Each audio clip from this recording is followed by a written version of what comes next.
যদি হতো আমার দেশের শাসক হতো ওমরেরই মতো হতো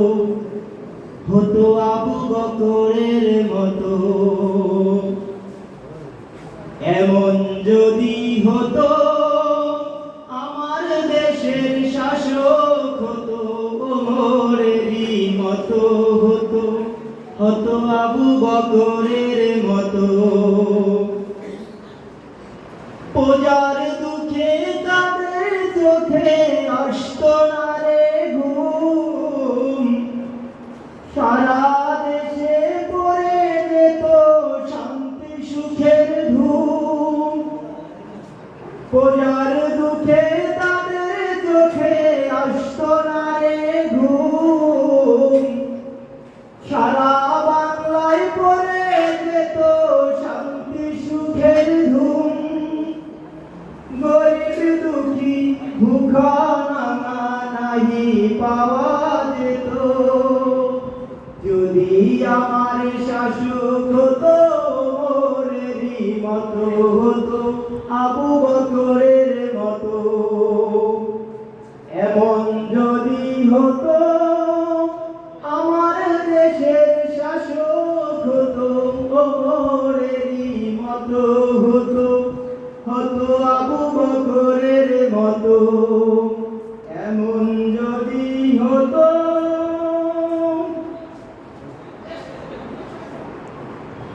পূজার দুঃখে তাদের চোখে আসতো না রে ঘুম সারা দেশে পড়ে যেত শান্তি সুখের ধুম গরিব দুঃখী ভুখা নাঙা নাই পাওয়া যেত যদি আমার শাসক হতো ওমরেরই মতো হতো আবু বকরের মতো জনগণের খোঁজ খবর নিত রাত দুপুরে ঘুরে ঘুরে দেখতো কি কেউ আসে অনাহারে জনগণের খোঁজ খবর নিত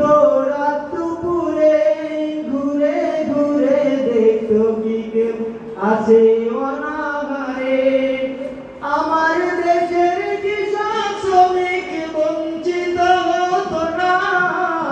আমার দেশের মা বোনেরা লাঞ্ছিত হতো না ধনী গরিব ভালোবাসার জীবন ফিরে পেত যদি আমার শাসক হতো ওমরেরই মতো হতো আবু বকরের মতো এমন যদি হতো আমার দেশের শাসক হতো ওমরেরই মতো হতো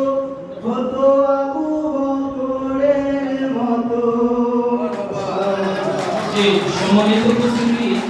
আমাদের মাঝে উপস্থিত আগেই হয়েছে কয়ারিয়া ইউনিয়নের প্রবীণ শ্রমিক নেতা জনাব মিন্টু হাওলাদার।